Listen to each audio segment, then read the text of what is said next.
All right, parents, here we go again. It's the Ask Dr. Tony episode. This is the Experience Miracles podcast, and I'm your host, Dr. Tony Ebel, an expert in pediatrics, neurodevelopmental disorders, and drug-free, nervous system-focused healthcare. On this weekly episode, I'll be addressing the top questions on every parent's mind. If there's one thing we love and welcome, it's parents who never stop learning, asking the hard questions, and advocating for your kiddos like none other. So get ready for some real talk, real-life clinical and parenting experience, and real easy to understand answers that will help your family take action and get to that next level of health and healing. You ask, I answer. Let's dive into today's episode. All right, happy Friday, everybody. If you're listening to this on day of release, we do these Q&A, so these answer episodes on Fridays, and I love them because you guys always ask the best questions that go deeper into the condition or deeper into our struggles, which is right where we love to live with this podcast and our platform, which is, okay, we get it. Your child has been diagnosed with this or told to take this medication, and it's kind of that 30,000 foot view that gives you identifiable understanding, but no depth, no like, hey, help me out each day here. This condition or this conversation leads to these daily struggles for my kiddo.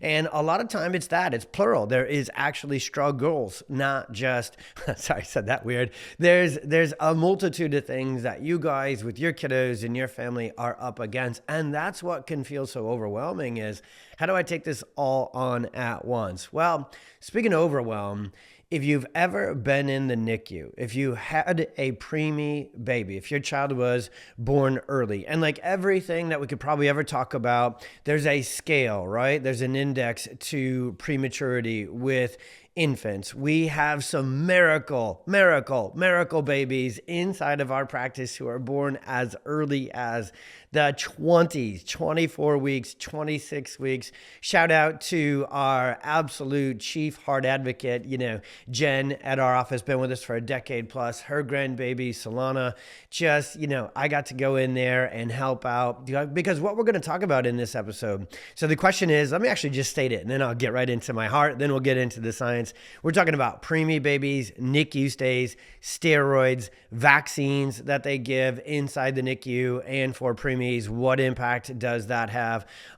What about development? Are they going to be late to their milestones? Are they going to make it all the way out of the storm that these preemie babies in the NICU for weeks, often months, are really born into? And all that comes with that. How are they going to be? How are they going to do? And how do we help them the most? Well, baby Solana, like so many others, is an absolute medical miracle. My son is a preemie, not super premature, 5 to 6 weeks early, but that definitely played into Oliver's story. Why his nervous system, it was really the traumatic birth. It was the brainstem injury, the hypoxic brain injury, and the pulmonary hypertension. Those are the things that really were the lead horses in Oliver's storm. But being premature didn't help. Being in the NICU, which is the most stressful, non-healing, again, life-saving. Two things can be true at once. We talk about that all the time on here.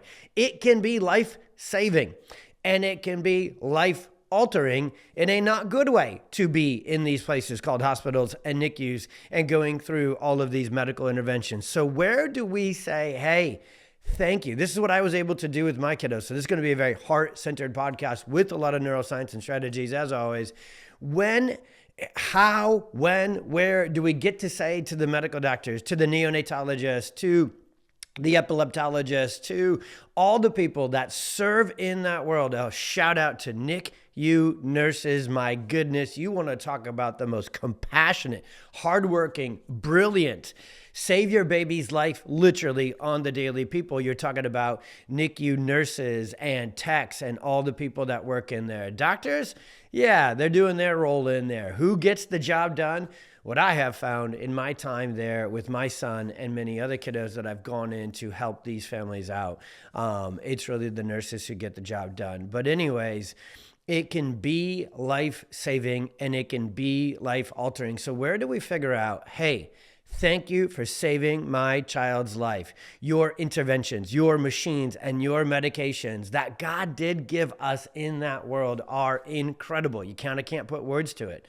But then if we stay in that world, Most kids born into this full medicalization of the beginning of life never make it out of the constant doctors, conditions, diagnoses, medications, machines, and, they become medically fragile kids. I shouldn't say most. I didn't even gather any stats for this episode. I shouldn't say that. I gathered stats for this episode, and then I took them out of the podcast outline. Okay, let's start there. Why am I not going to go into stats like maybe many episodes I could, like a lot of presentations? You're like, hey, we're talking about this challenge. Here's the stats.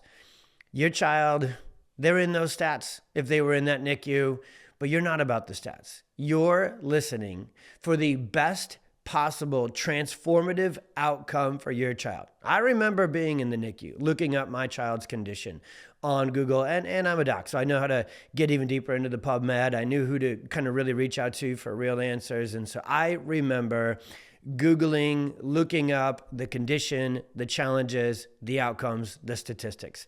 And I remember immediately, mentally, emotionally, strategically is the way God made my brain. Hang with me here. This is really going to change your life if you can do this. Deleting them from my memory. I remember looking at them and going, these are not only not helpful for me to look at these big, hairy, fear-inducing stats. They're not only not helpful, they're not going to be our story if I have anything to do about it. And the more I'm aware of them, the more I might get overwhelmed by them. So I don't want to have a stat conversation with you first for your preemie baby, your NICU baby, or your preemie NICU teenager that you're now listening to, because this conversation is your family, but it goes back in time. And you're still looking to move forward and defy those statistics and defy those medical prognoses that they give our kiddos in the NICU, because I want you to know this. These are the real massive opportunities for unbelievable miracles.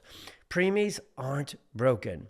Their nervous systems are overwhelmed. Their nervous systems are born into a real sympathetic dominant state. So, all right, buckle up, everybody. It's time for some neurology, time to get into it. So, what's really cool about the NICU, preemie, steroids, vaccines, late milestones conversation we're having here with this episode is it allows us to go even deeper into the two factors behind chronic illness, including autism, neurodevelopmental disorders, autoimmune conditions. It allows us to go even more granular into the first of the two factors that we talk about that nobody else does. Remember, the three-factor perfect storm theory is this. Number one, it's fetal maternal distress. So how much stress is on the baby's nervous system during fetal development? So ideally, that goes 9 to 10 months. That goes 40 some weeks. Don't worry about the timeline. Ideally, it goes as long as it needs to. Mom's nervous system coordinating with baby's nervous system without any fear, stress, intervention, or telling it what to do. It knows how long that needs to be. So we're time ranging it. But there's obviously, the 40-ish weeks or whatever that ends up to be, directed by God and the neurological wisdom between mom and baby. Ideally, again, left alone to figure that out, and away we go. That's the range we're looking for to be close or ideally at. We're certainly not looking for 24 weeks, 28 weeks, 32 weeks, 36 weeks, 38 weeks even, okay? Early is early, and the earlier, the more we know that that child's nervous system is then going to be born in a sympathetic dominant state. We're going to come back to that.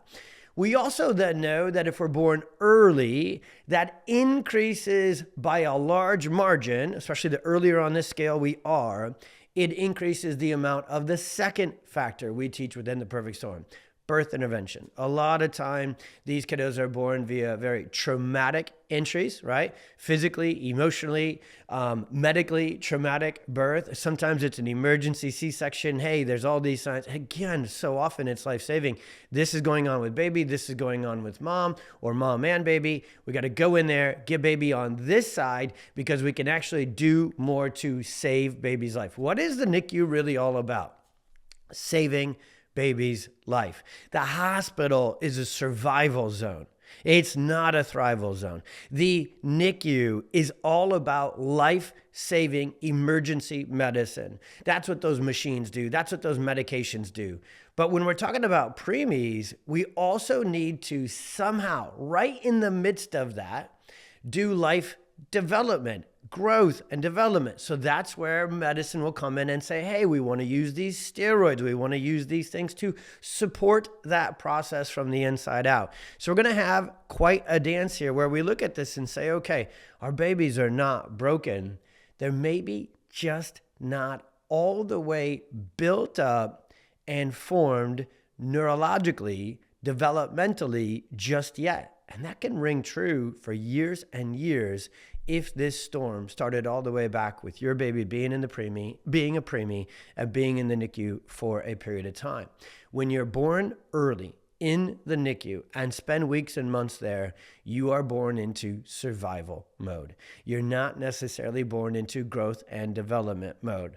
That survival mode can stay stuck within your child's nervous system for years, for their continued life, if we don't go right there with the meat of this episode and say, let's learn more about what triggered that, what that is, how we find out if that's the case, and then most importantly, what can we do neurologically without outside in medication intervention to get your child's nervous system out of that survival mode that they may have been in since day one. So again, as a parent whose child had a traumatic birth, took one helicopter ride from one hospital to one level 3 NICU. That level 3 NICU didn't have what he needed, aka ECMO, extracorporeal membrane oxygenation, machines and surgeries and incredible interventions to save his life because his heart and lungs couldn't do their job for a season. Spent 5.5 days on a heart-lung bypass machine, then had another surgery to take those out, then had another surgery. I'm telling you, I've seen it all within the NICU. We spent 6 weeks there through the 2 different ones, Rockford and then Lutheran General in Chicago. They saved our baby's life. Those 6 weeks felt like 60 years. And I know exactly what it's like to watch the monitors at all time, to set an alarm, to wake up at midnight, 4 a.m. and call in and get their gas numbers, pulse ox numbers. I know exactly what it's like to be taken into a room in the middle of the hospital, in the basement of the hospital with no windows, be surrounded by all these doctors in white coats with all their authority, aka leverage all their fear, all their stress, and tell you what you have to do and can't do.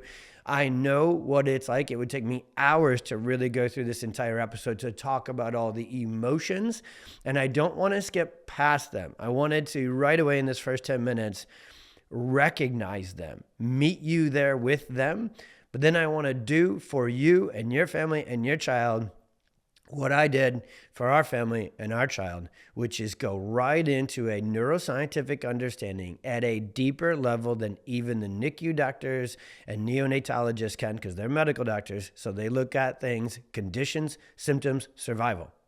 I'm a pediatric chiropractic doctor. So I look at things as nervous system regulation, function, adaptability, resilience, rebuilding, restoring, and healing, and thriving.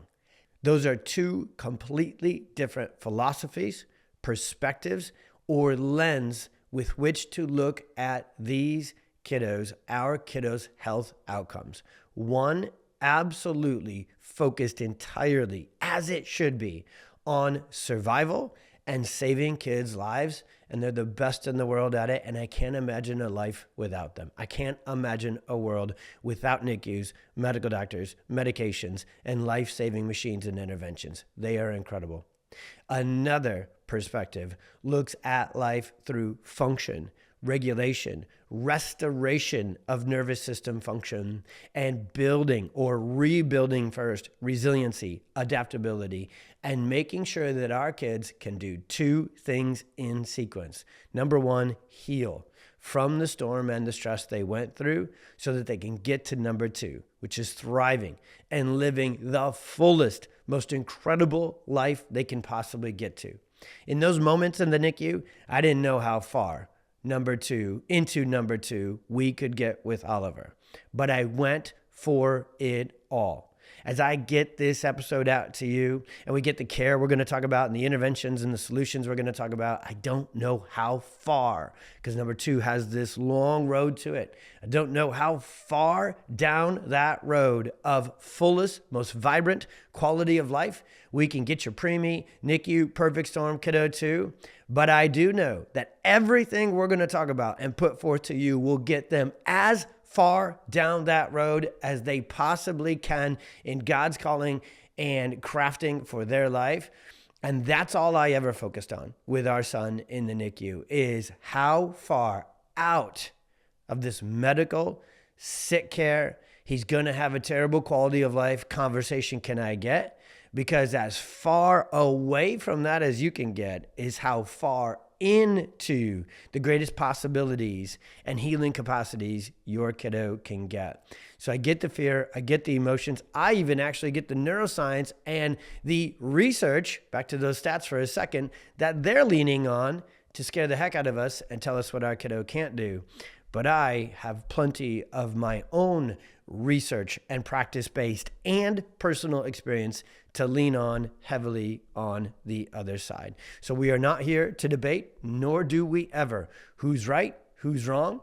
We're here to change the conversation to say, when they're done saving your child's life and getting them here, what do we do to get the most out of life? The first part is one set of doctors' jobs.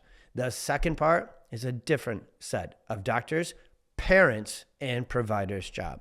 So we're here to talk about the neurodevelopmental load, how early the perfect storm sets up shop on our preemie and NICU babies, and again, what can we do about it? So I've mentioned this. We broke down the 3-factor perfect storm model. Let's just go a little bit deeper for a minute or two. What we know about neurodevelopment, in utero fetal development. So that's what it's called. Our babies in the literature, in nerd speak, it's called fetal development, right? When you're talking about this in this conversation. So we speak to this. There's an incredible paper that we teach all of our doctors understanding of. There is these stages or windows, this calendar and timeline, if you will. So milestones of neurological, let's be specific actually, autonomic nervous system development that happens over the course of those 9 to 10 months or 40-ish weeks for the baby in utero. The very first side of the nervous system to develop. Remember, there's 2 sides to the nervous system: sympathetic, fight or flight, protective survival mode, and then parasympathetic, growth, rest, digestion, regulation, and development. A baby starts out the first 18, 20, 24, 28-ish, 32-ish weeks. They're very, by design, by God's design, they're sympathetic dominant, okay? So what we need to know is that if we look at, so we got to contrast for a minute here.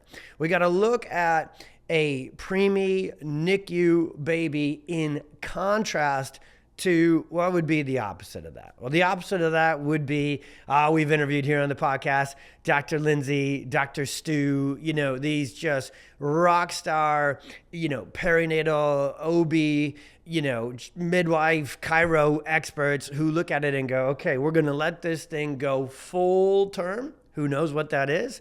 Mom's innate nervous system, baby's innate nervous system working in harmony with mom. If there's no stress, no fear, no toxins, no subluxation, no dysregulation in the way, it knows it will have no interference, and birth will commence when it's ready to. Baby will arrive when the time is right. Cue Bob Barker, Price is Right. That's a bad joke. I'm going to stay on track here, okay? So when we go there, baby's here. That usually goes around this 40 week. We're just going to keep using that number because it's the one everybody knows and recognizes, okay? In that ideal neurodevelopmental state, the sympathetic nervous system, when we get in, and we can actually measure this with baby's HRV through mom and through some other monitoring, okay? Really fascinating world. We need to do more development of this technology, more research of this technology, and hanging on that for a second, we need to make sure we use this technology to encourage, empower, adjust, and get women healthier, not use this technology to scare them further, because that's how medicine likes to use the same technology we talk about, okay? So HRV technology allows us to measure babies' autonomic nervous system regulation state. That's simply saying, are they stuck on the gas pedal? Are they more on the brake pedal? Or are they where we want them to be, balanced between the two? What I want, and I know I'm in the science here, so hang with me. The first 30, 28, 30, 32 weeks, the first 2 trimesters, if you will, baby is actually supposed to be sympathetic dominant. Now, on this podcast, this platform, we talk about the sympathetics, the fight or flight, the survival mode. We don't want to live there. We don't want to be stuck there. No, we don't. But we got to get here earthside first. So that first trimester or 2 of pregnancy is actually very much a ton of growth and a ton of development, right? Baby's going from I don't know, those charts that show them on like different fruit and vegetable sizes.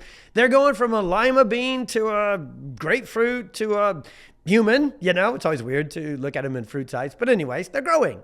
They're developing. A lot of that is happening. But what's called the global or total autonomic state, that's what we're measuring with HRV.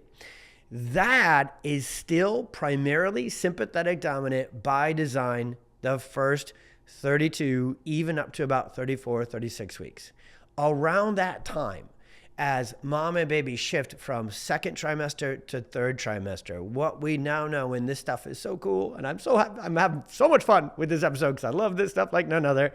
Around that time is when the baby's nervous system starts to finally shift out of a more, by design, I can't oversay that, sympathetic dominant state, and the parasympathetic, what's called a vagus nerve, VAGUS. If you're listening to this podcast the first time, Google the heck out of that thing. That's how we get our kids better, okay? We got to turn this thing back on, full send, full steam, full operation. So the vagus nerve starts to really surge in development the last 4, 6, 8, 10 weeks. The sympathetics don't go away. The fight or flight system, we will need it for our entire life for survival. We talk about it again, if you kind of see it on there, here on the surface level, here on this podcast, it's like, oh, the sympathetics are the bad guy. Not necessarily. We're going to always need them for survival. We're definitely going to need them to make our way out of the NICU. But if a kiddo stays on survival mode, sympathetic dominant mode for their whole life, there's no healing that can happen there. There's disrupted, stalled, delayed growth, development, maturation, and health, vitality, adaptability, resilience building that comes from staying stuck on survival mode. So this last trimester is when the parasympathetics and the vagus nerve surge in development. Nerve is a word that sounds a lot like nerd. So if you're a super nerd listening to this, you're loving this like me, and you want to read more about this, I'm going to have our team put a couple of the articles that we talk about fetal development into the show notes. They are on our website at all times, pxdocs.com. You could go there and you could talk about maternal distress or fetal HRV. You could Google, search those terms on our website, and the articles will come up. You don't need to. Apple, Spotify, go to the show notes, click the link. If you're nerd among nerds here, the research paper I'm talking about, which really tracks vagal nerve autonomic development, and nobody knows this paper quite like us here in the land of PX Docs. You want to read that paper. The charts on there, it's actually a paper that is written in a very friendly parent speak. There's a lot of charts, there's a lot of milestones. We're going to get to those next. Remember, we're going to talk about milestones with this one as well.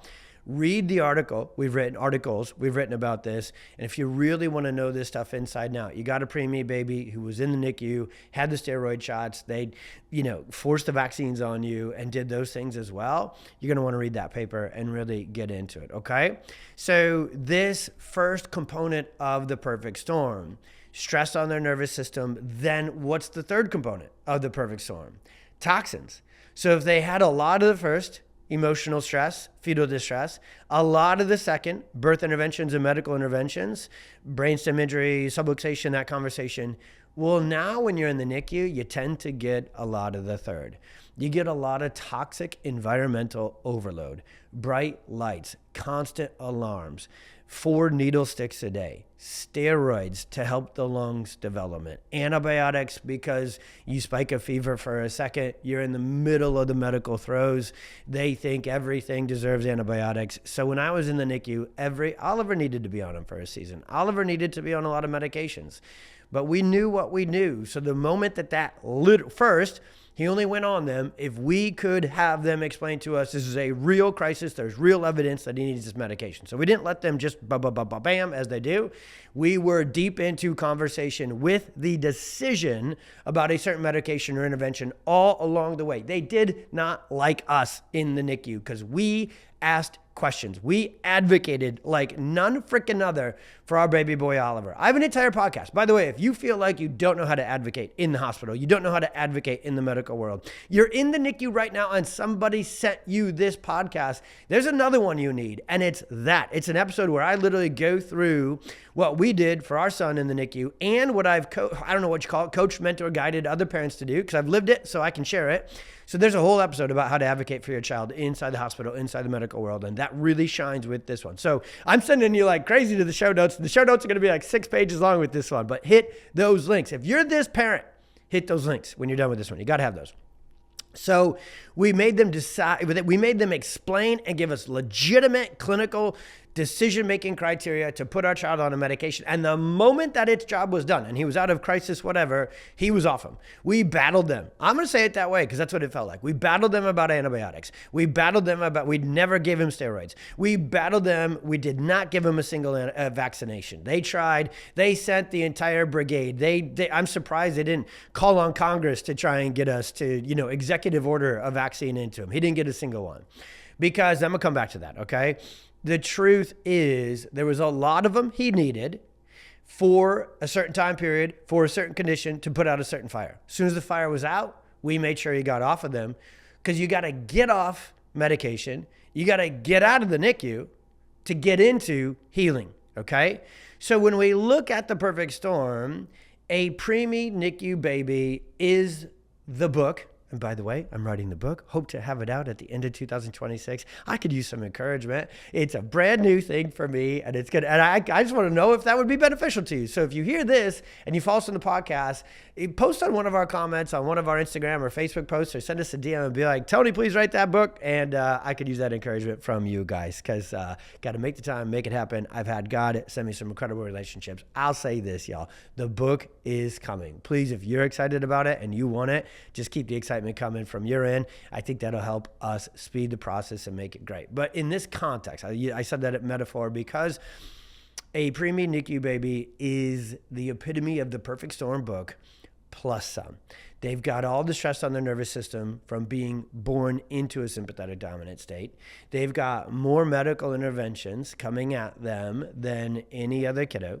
And then you got this most stressful, toxic environmental overload because that's what the NICU is for. It's for survival. So it's fluorescent lights. It's constant sympathetic mode. They're physically handled, poked, prodded, MRIs, EEGs, all the other sort of stuff. And now let's go here. The next part of the science I really want to dive into, which is huge with NICU babies, is they're disconnected. They are much more literally, physically, therefore neurologically separated from mom's heartbeat, from her breath, from her breast, from her smell, from her chest, from her skin, and dad too. But the way God designed this is that first co-regulation, that's the conversation we're about to have, that first bonding, connecting, neurophysiological, co-regulating connection that gets a baby out of survival physiology is mom's neurology. Well, that's a tough road to get down in the NICU because often baby's intubated, baby's medicated, baby's doing whatever. There was a whole week almost where we could not hardly touch Oliver because he was on ECMO and he was doing these things. Well, touch, why do you think pediatric chiropractic works so well? Because the only one more powerful than us is mom and dad in terms of calming, regulating, healing, restoring, and rebuilding baby's nervous system. There's nothing more powerful than love and connection. And we're literally actually talking about physical connection. Now, I had some of this research prepared for this one too, but right before I started to record, I realized I don't want to say the stats, and even on this section with the research, but this one's actually good. Finally, over the last couple of decades, hospitals have realized kangaroo care. that in the NICU and in the hospital, if they keep baby away physically, and when you hear in this episode, when you hear physically, think neurologically. When they keep baby away from mom or dad, like physically they can't connect, the outcomes are worse. Let's switch it to the better side. So when mom can regularly skin to skin hold baby in her arms, get baby latched and breastfeeding and nursing, even if they're just trying, because it's certainly not going to be easy to do in the NICU environment. But when we can get this co-regulation, it's kind of been nicknamed kangaroo care. They've even showed that infant massage craniosacral work, which I'm just going to come out and say it with this one.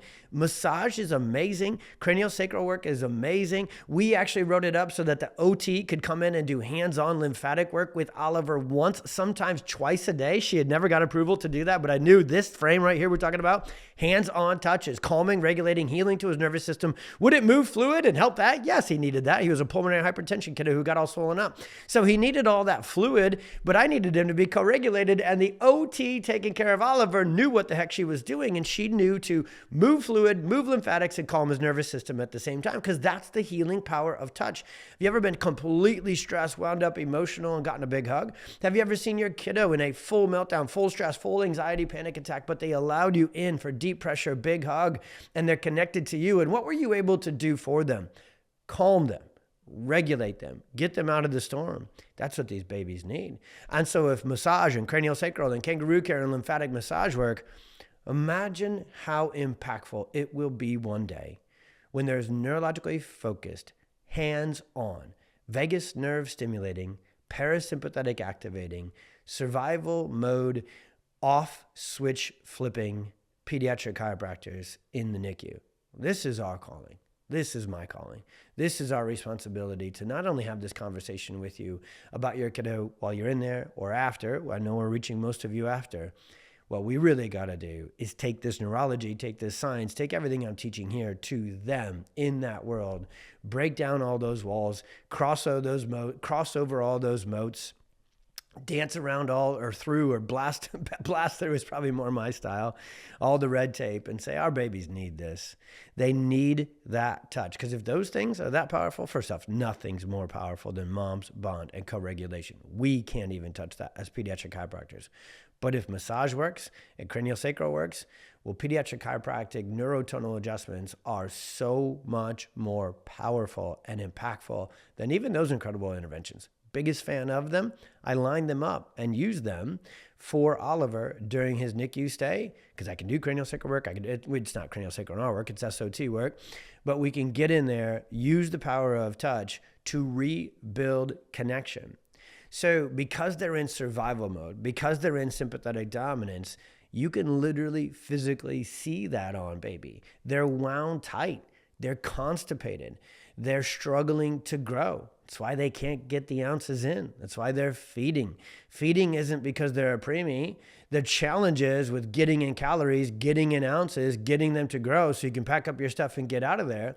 They're going to tell you, oh, go slow. They're premature. Their digestion is immature. That is true too. None of that will get out of that immaturity. None of that will get out of that restriction until we get them out of sympathetic dominance. Their feeding and growth issues are neurological, not nutritional. It's nervous system dysregulation that now is in the way. Baby is wound up tight. How does that show up? Physically, they're full of tension. How does that show up? Respiration. You got to be relaxed to take a full, deep breath to activate the diaphragm. Do you know why babies hiccup all the time? They're engaging in training their diaphragm. They don't do that in the NICU. So the diaphragm is stuck. It's restricted. So when we get in there and adjust, it's one of the things we're working on is relaxation, regulation, so we can get respiration and oxygenation. Let me tell you this. I could literally adjust Oliver, and I did 2, 3, 4 times a day sometimes during his 6 weeks in the NICU. Every adjustment was designed to activate the parasympathetics, to stimulate regulation, nervous system function. Now getting a little nerdier with certain adjustments, especially C2, T2, and sacrum. They're called neurodural, neurotonal. Oliver would be hooked up, obviously, to the monitors. So up to my left, when I was adjusting him, I wish you could see the image right now. There's pictures of me adjusting him in the hospital. The nurses would come around. Doctors, did they ever come around and actually watch this and champion this and say, teach us what we can do to get these babies better, starting with yours? No. They just stayed in the back. They never looked at the actual kid. They just looked at labs. They just looked at the computer and then made decisions without actually ever looking at the patient doing an exam. So the nurses would come around and I would adjust Oliver. Now, it doesn't look like an adjustment. You see on TikTok or YouTube, adjustments of babies in a NICU are as light touch, barely even what you would do to check an avocado or a tomato for ripeness. And when I would make these adjustments, parasympathetic, vagal nerve stimulating, getting out of the storm, you would see his heart rate go down. You would see his pulse oxygenation. That was Oliver's trouble with respiratory, neurological. I could watch his pulse ox go from a 91 and a 92 to a 94 to a 96 to a 98 to 100% oxygenation within just 30 to 60 seconds. That's the power of touch. That's the power of chiropractic care and an adjustment. Because they're stuck in that tension mode, that's where respiration, what would happen within a few minutes of me adjusting Oliver, we would need to change his diaper because he would relieve his bladder and his bowel and he would poop.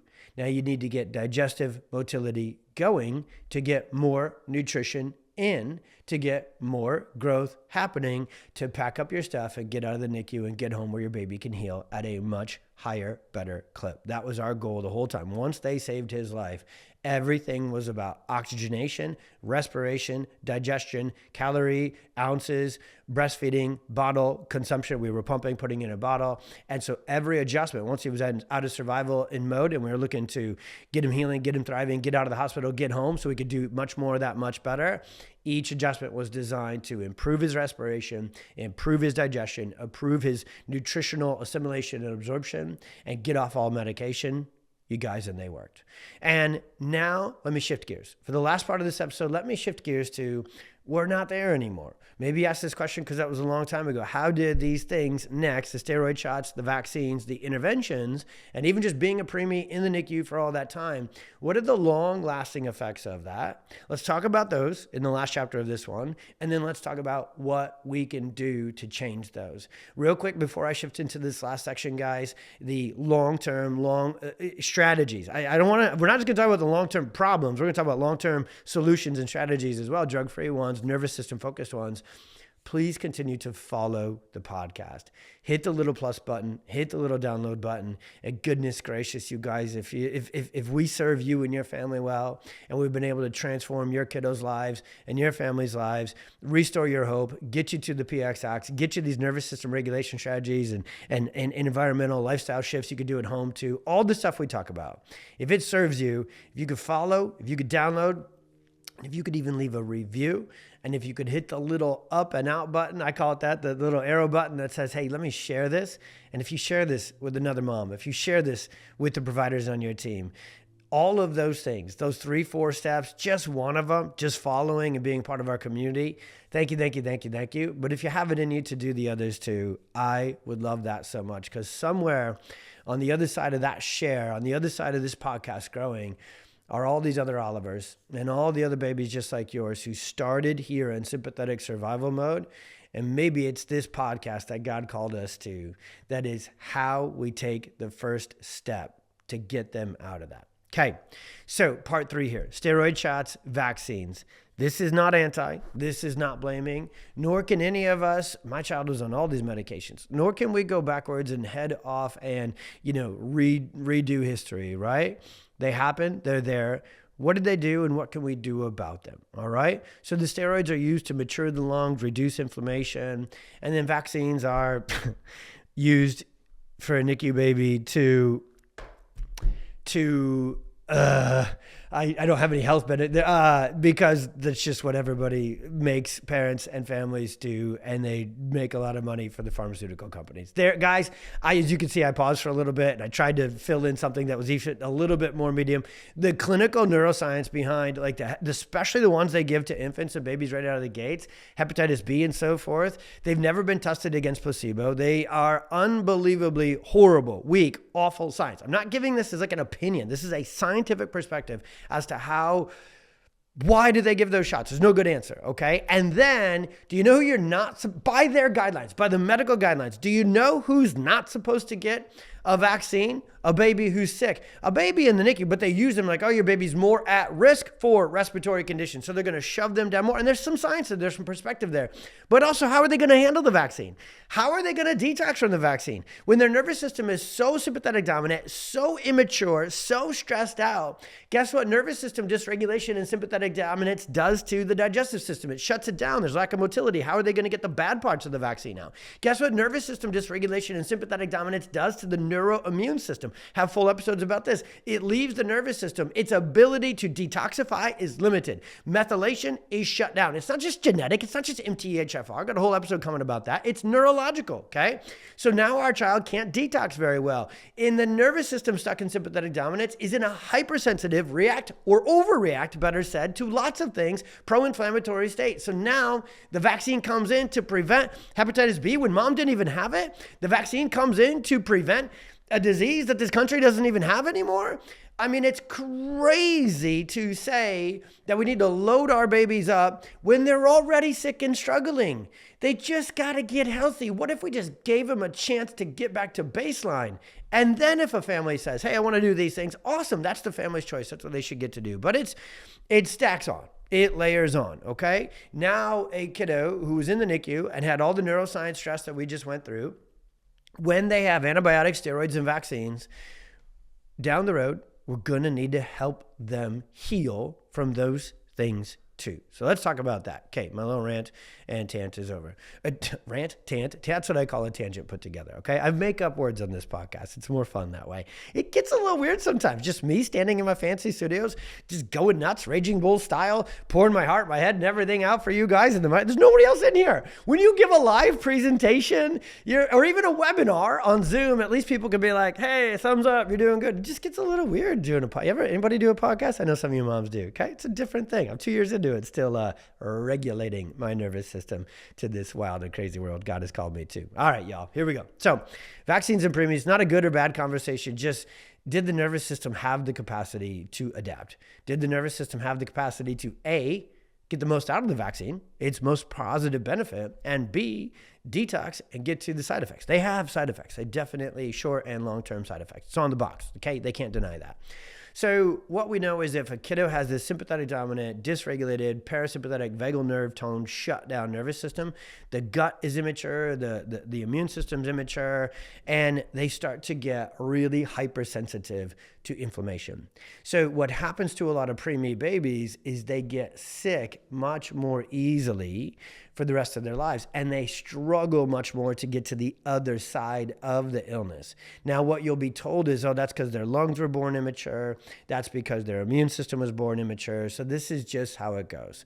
Your kiddo's going to need more immune system supporting medications. No, they need more help getting those systems back online, okay?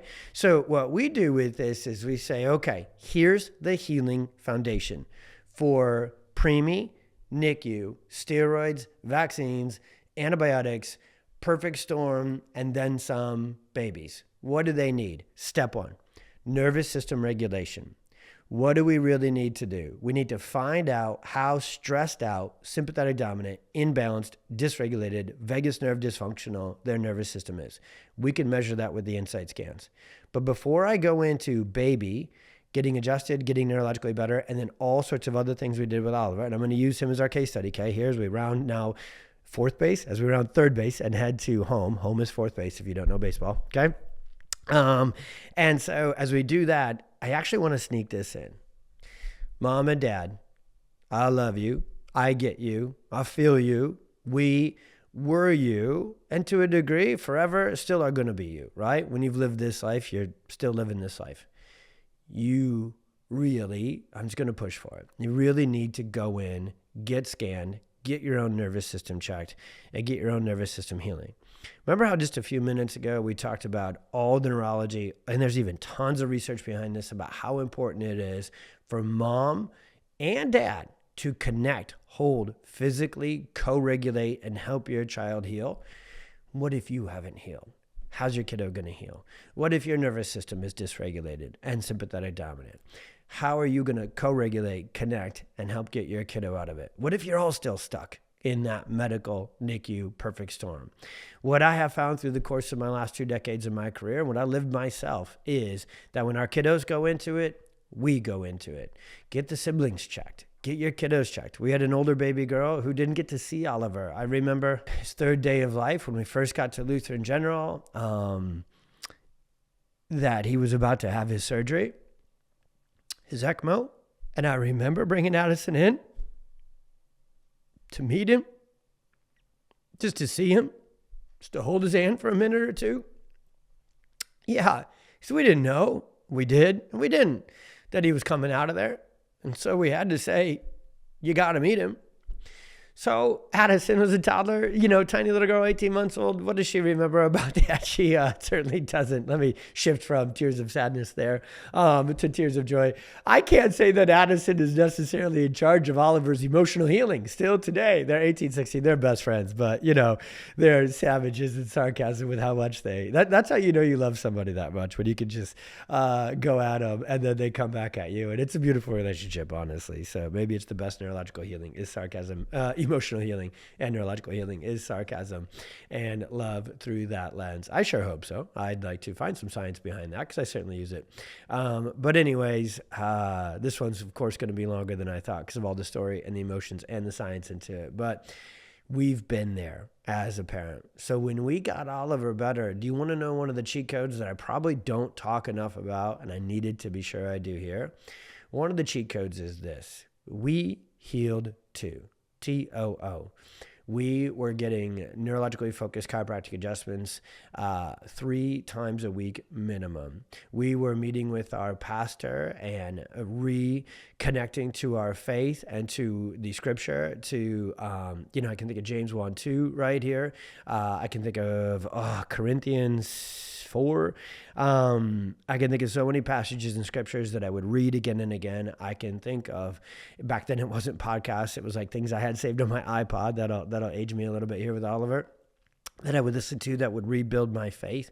There was mentors that I would call who were just there to, Dr. Cody, who would say, hey, here's how you adjust him, but also, hey, you got this, God's got this, he's going to get better.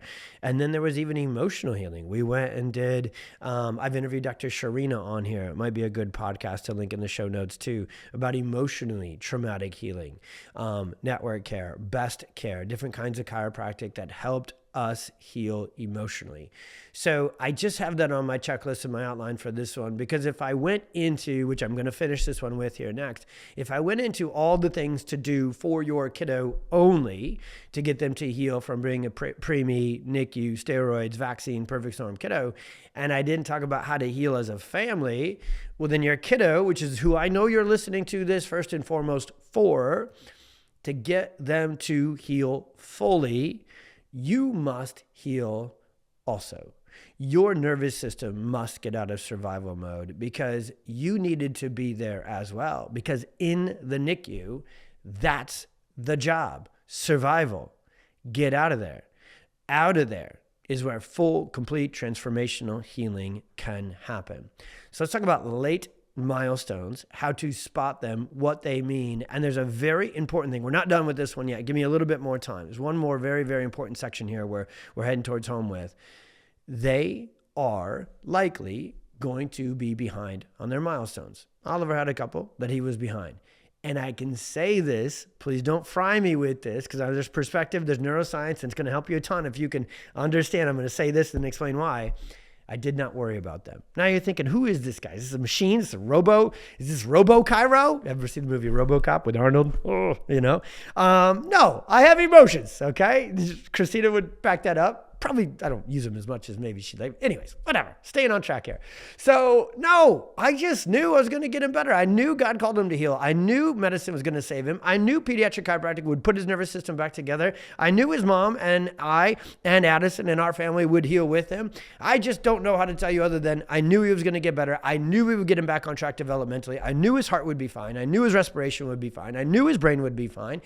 And of course, there was deep back in there, there was fear and anxiety and unknown. That's why I gave you the list. That's why I got adjusted. That's why I prayed. That's why I was in the Bible. That's why I was talking to my pastor. That's why I was talking to my mentor. That's why my wife and I were building each other up and supporting each other, our bond, our relationship through our storm.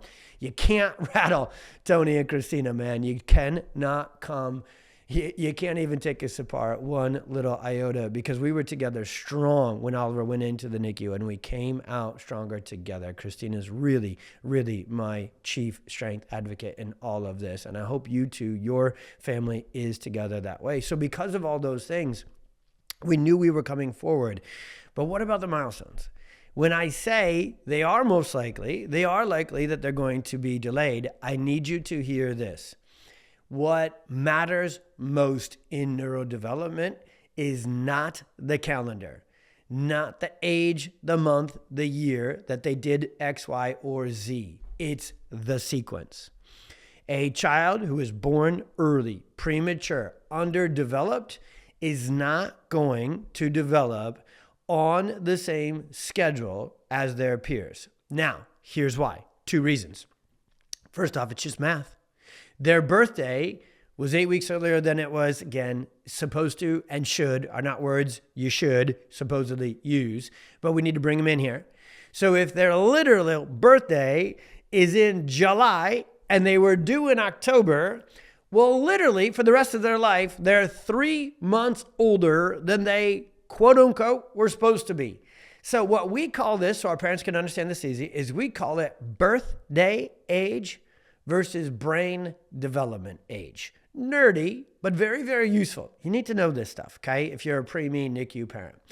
Your child is going to, based upon the math of their birthday, everybody's going to say, at 3 months, they should be doing this. At 6 months or 8 months, the teeth should be coming, and the sitting up and the tummy time should be easy, and the rolling over, and then the sitting up, and then the crawling, and then the walking, and then the talking, and then pre-K, preschool, pre-everything, and then they should be a youth sports triple world champion soccer player by age 7. Just kidding. I trumped that one on at the end, didn't I, to our crazy world of unrealized, ridiculous expectations that sometimes we put on our kids through youth sports. I should probably do an episode on that. Anyways, let's leave that one off the map and go through the first ones.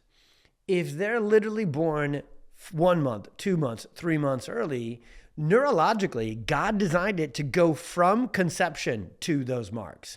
Not from conception, show up early, because do you know where the best neurodevelopment happens? In utero. It's the quietest, calmest, most secure place to be. Is connected to mom, literally, internally. So development from, say, 32 weeks to 40 weeks would have happened a lot faster, a lot smoother, and a lot more sequentially, that's our word here, had it happened in utero versus in the most stressful, chaotic, noisy, fluorescent light, toxic world, the NICU. So they were born early. So by the birthday to brain age, they're going to naturally be delayed. I'm going to call it mathematically, they're going to be delayed. I'm going to say that to contrast it with neurologically. They're also going to neurologically be delayed because they were born into everything we talked about to this point. Sympathetic survival mode. Then they had more stress, get them more stuck in the storm, and that delays their development even more. You can't do anything about the first thing. Okay? You cannot do anything about the first thing. They're always going to look off on the calendar because that's the problem with using the stinking calendar and saying that everybody should. That's the problem with medical. One of the many problems. Every baby's supposed to get the same schedule, do the same thing on the same day, eat the same amount of food, No, not at all. That doesn't even take into account genetic and, ethnic differences as to how kids and babies and health goes. What about when they were born? So they're going to naturally be delayed by their birthday, mathematically. Now, neurologically, we can do something about that. So if they are delayed and they're not able to catch up over time, now the first problem, birthday versus brain age, starts to fade away over time because the nervous system's incredibly adaptable, resilient, and plastic. It will try and close that gap. It's going to try and get to tummy time. Cross-crawling, walking, talking, socializing, and college and life. It's going to do everything it can to get there on the best timeline it can. What if the timeline keeps getting delayed and your kiddo is hitting these milestones late, they're lagging, they plateau, they stay stuck, and they still are? That means they're still stuck in sympathetic dominance. That means their nervous system is still stuck. It's not that they're destined to never develop because of the NICU, the preemie, the vaccines, the steroids. It's that they haven't fully healed from those things yet. They're not delayed and will be forever. They're not lazy and not wanting to do it. They're not stubborn. Their brain-body communication and neurological regulation is still offline. There's 3 stages of the storm itself neurologically. Number 1, sympathetic dominance. We've been talking about that all day with this one.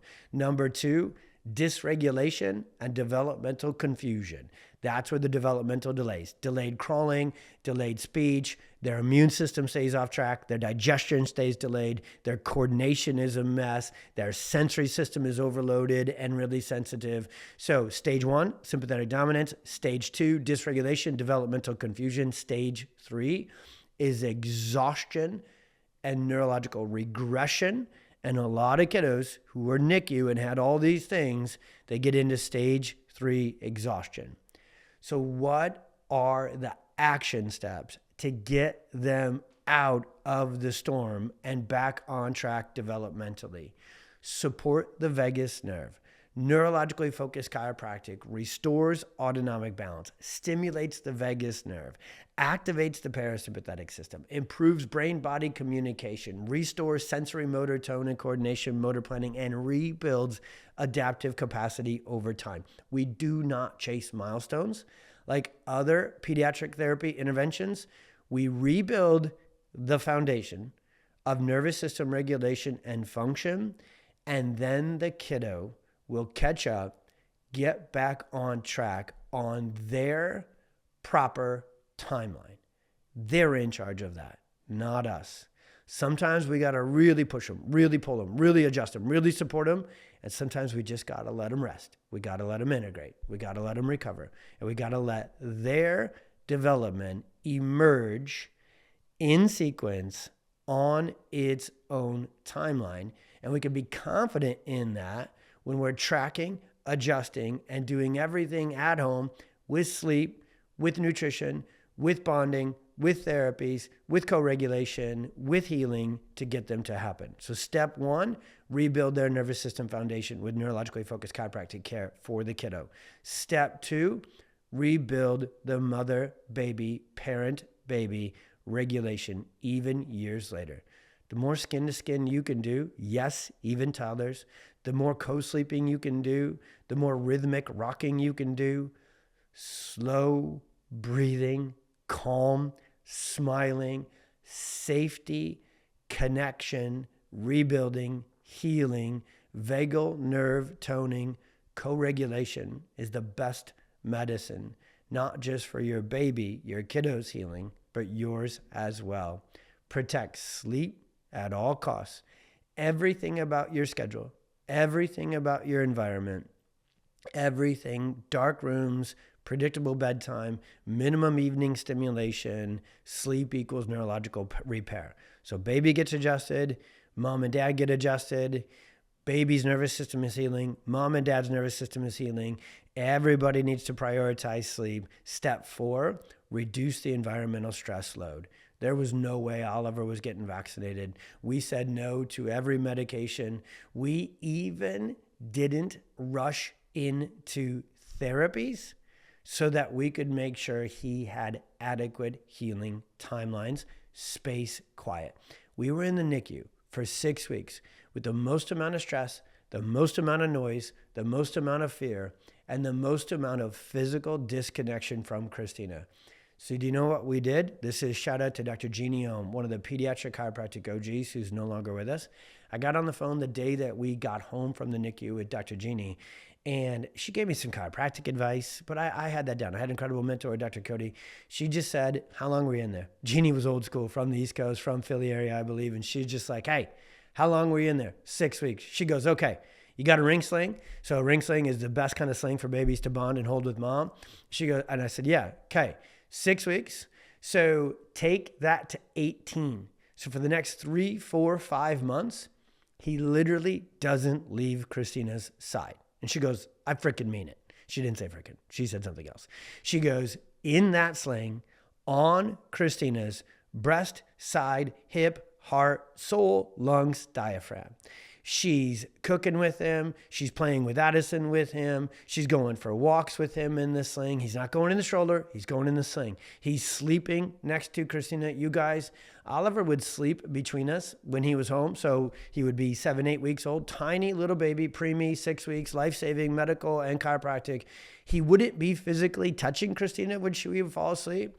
We would wake up a few hours and he would have, however, not quote unquote able to move, he would have inchwormed he would not like me saying this, and now as a 16-year-old bro, but he would inchworm his way to Christina and be physically connected to her. So sleep, co-regulation, reduce environmental stress. We fed him the most locked-in diet. Your preemie, NICU, vaccine, steroid kiddo needs on-point nutrition. Listen to our episodes with Josh Axe and Jordan Rubin.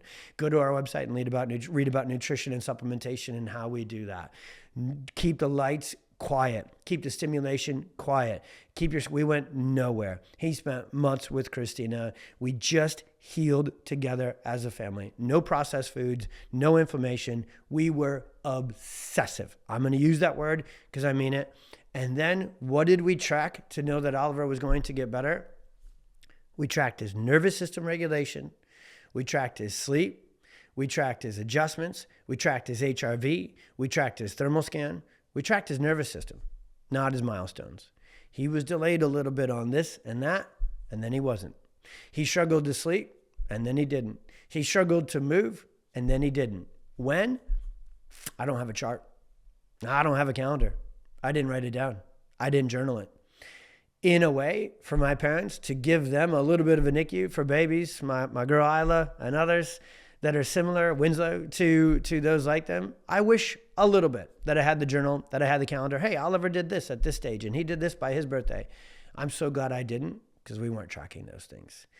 All by design, by neurological intent, by healing intent, all we were tracking was what mattered most, his nervous system regulation. We tracked it through his insight scans. We tracked it through his sleep. We tracked it through his digestion and his breastfeeding and his latch and his growth. We tracked his mood, his smile, his socialization, his neurological connection. And we knew that his motor milestones, his gross motor, his fine motor, his speech, and everything would come online. And you know what? It turns out it did. You can write this one down. The calendar doesn't matter to your child. The sequence and the timeline doesn't matter. The sequence and going through these neurodevelopmental milestones in order matters most. And again, as I've said a lot of other things, we have some great articles and some great other episodes that we can link in the show notes about that. Milestones will follow regulation and nervous system function, not the other way around. You don't go through milestones to get the nervous system where you need it to be. You need to get the nervous system where it needs to be, regulated, functional, connected, vagus nerve online, to get milestones where you want them to be. Nobody has failed their baby. Medicine possibly, very likely, saved your baby, but they don't know anything about everything else we just talked about. And even if they knew all about everything else we just talked about, they don't have anything to do about that. There's no medication for vagus nerve stimulation. There's no medical intervention for neurological regulation and healing. So you survived something so terrifying, so stressful, so wild and crazy, and it put you and your baby in survival mode. The way out is the way in, fully, completely, into neurological regulation in the best of healthiest ways. Be obsessive, be relentless about getting your whole family under chiropractic care, going through everything that rebuilds and supports nervous system regulation, adaptability, and resilience building. We cannot go back and erase their beginning, but that's not needed. Healing is needed. Their story, their capacity to handle stress. I'll leave you with this. When you've gone into that world and come out fully healed and transformed. Your kiddo and your whole family on the other side. Now you can live life full, incredible, amazing, hard to describe how awesome it is, just like Oliver, just like our whole family does. And here's what's really cool.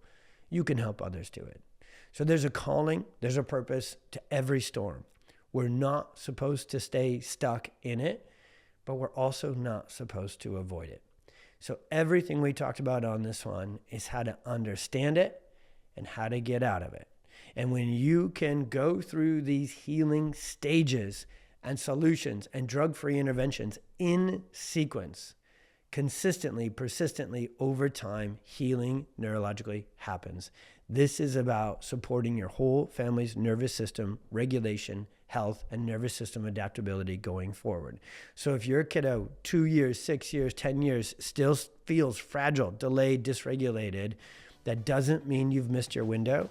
It just means you need to get it open wider. Get them out of the storm neurologically, and you can have so much more success going forward, getting them back on track developmentally. Thank you for tuning into today's episode. Do you have a question that you would like to submit? Either send it to support@pxdocs.com with the subject Ask Dr. Tony, or head on over to our socials @pxdocs, where you can submit your question in our stories every single week. Every kid counts and every family counts, so let's leave no questions left unanswered. If you loved this episode and you want to help us reach more kids, we would so appreciate if you left a review and a rating on your favorite platform. God bless, be well. We'll see you on the next one.